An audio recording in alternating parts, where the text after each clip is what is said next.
ورفع أبويه على العرش وخروا له سجدا وقال يا أبت هذا تأويل رؤياي من قبل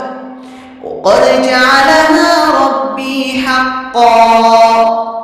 وقد أحسن بي إذ أخرجني من السجن وجاء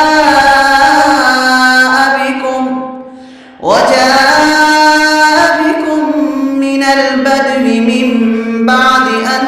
نزغ الشيطان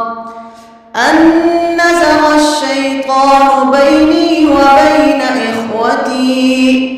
إن ربي لطيف لما يشاء